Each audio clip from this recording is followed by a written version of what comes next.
Hey! There we go. Plug this stuff up again. So I can actually get a good knock. Yo, what's up, YouTube? What's up, guys? Coming at you with another live stream. I know this like out of nowhere.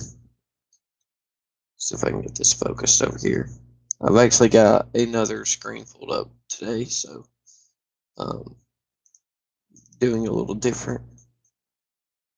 There we go. I can get it. There we go. I know by the title of this, it kind of looks a little funny. It probably seems a little funny. Good to go. Okay. Check. Um, so essentially, more than a stick. I know that the title sounds weird. You may be thinking that what is it all about? But just sit down, take about 5 minutes just to hear me out, and you can go to WordPress.com, and it's also on my Facebook page. I'll post the description in video.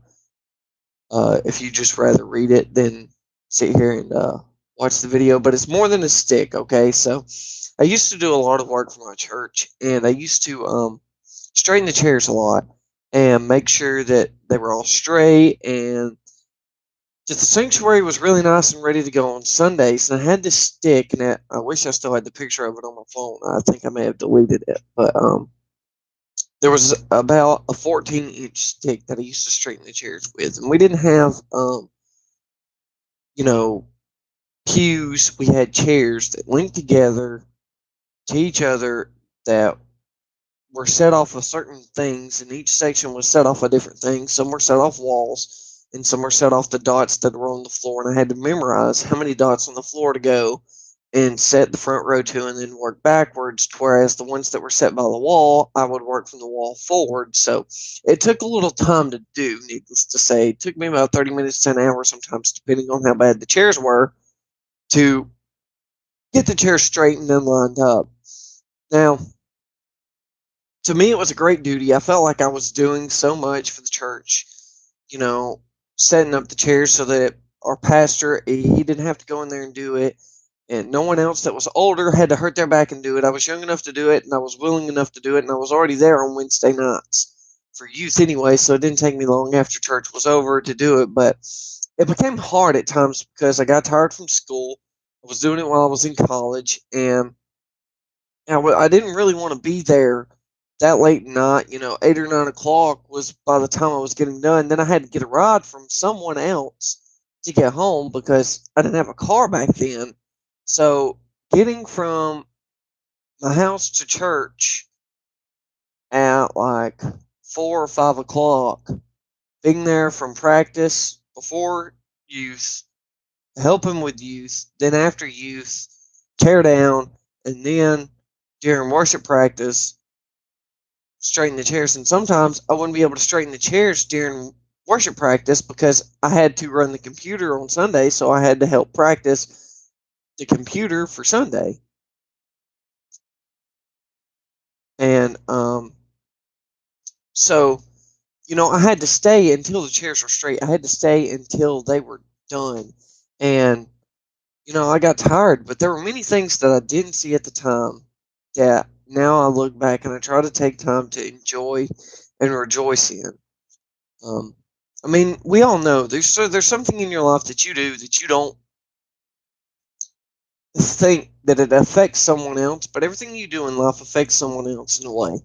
It can either be positive or negative. You can disagree or agree with me. Your driving affects other people on the road. Whether it's positive or negative depends on how you drive, or by how they drive affects you and your attitude sometimes. But I didn't look for it then, and I see it now as a manager at my job. The small things, like I have to straighten the cans on my shelf to make sure that the cans on my shelf are straight and they're what we call fronted, and that my store is presentable, and that my guys that work for me do it in the spirit of excellence. And that all started with a stick and chairs at my church. That was done with the spirit of excellence because my pastor, when I got done, I would go and tell him, "Hey, Pastor, I'm done straightening the chairs." And he would be like, "Are they straight? Do they look good?" And yeah, they look good. They look straight. They were good. We're good to go for Sunday. Okay, great. Thank you. And sometimes I took the lazy way out and I would do some sections the right way, and then other sections I would just, half do.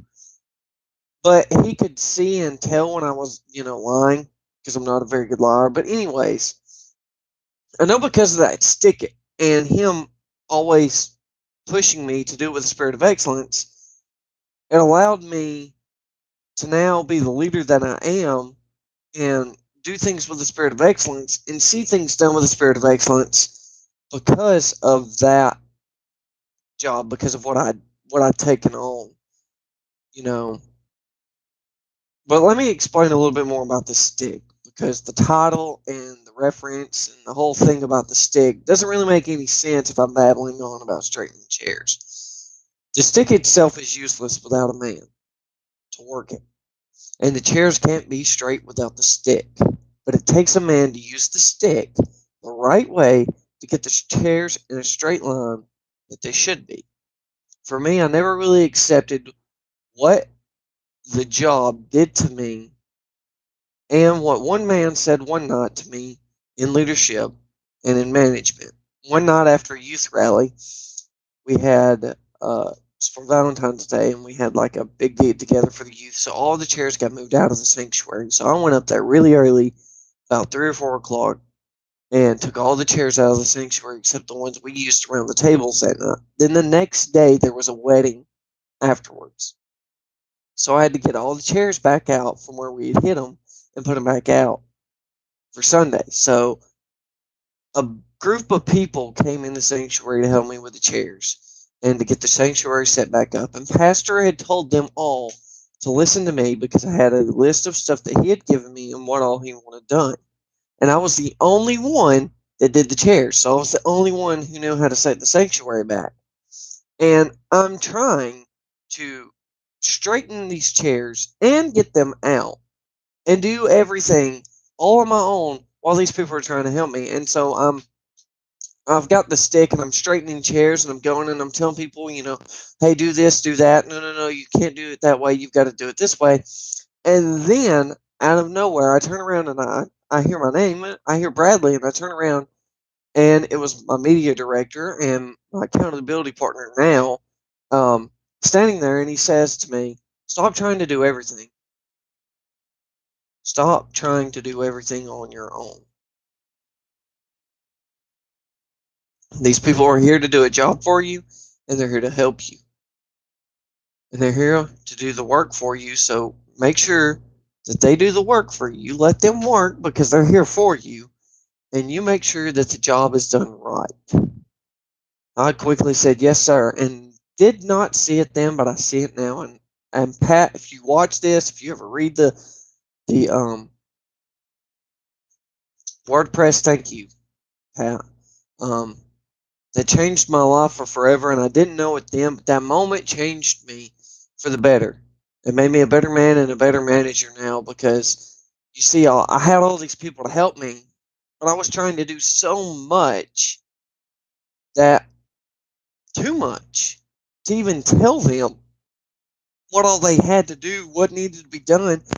And so they were here to help me, but they were clueless on how to help me because I was too busy being the chair guy instead of being the chair manager guy. To help these people help me. And the only way that I could get them to help me was to take a step back and realize that it was more than a stick. It was more than just a section. It was more than just chairs. These people were here to realize and listen and do what I told them to do, not as a boss, but as a helper, as a leader. And so I'm challenging you, and it doesn't have to be a New Year's revolution or resolution or anything new in your life. Take a step back and realize that the thing or things in your life that mean more than what they seem. For me, it was a stick that changed me in a simple word, and now I'm managing an entire department. Of course, I know that there are things, I know how to use the tools around me and the people around me, and I'm growing every day, but I still have problems managing things in my life. I still have problems managing emotions. I still have problems managing things in my own life, time, and what to do with it, and money, and how to spend it, and all these other things that I aspire and grow towards and want to get towards. You know, I have problems learning some things, but God is the manager of my life, and it's more than what it seems. So you see, whatever in your life is your stick, learn what you need to learn from it in the season that you have it, and apply that knowledge and look back and be grateful for it. For me, now I have a full time job. I don't get to go to the church and work like I used to. I don't get to experience Sunday morning worship. I don't get to be there all the time and volunteer like I used to. No one knows me as the chair guy anymore. They see me and they're happy to see me, and like once in every 3 weeks, almost a month now, because we've haven't had services for holidays and stuff except on Sunday mornings, and I can't make those. So I've missed a lot, but I've realized the things that were placed in my life back then that I'm thankful for, and I'm growing because of it. And so, thank you to those people, to my pastor who let me do it, to accountability partner who pushed me towards stepping back and letting people work for me and making me a great leader, and for the people that realized the calling that was on my life before I did. Thank you. But it's more than a stick. Thank you, guys.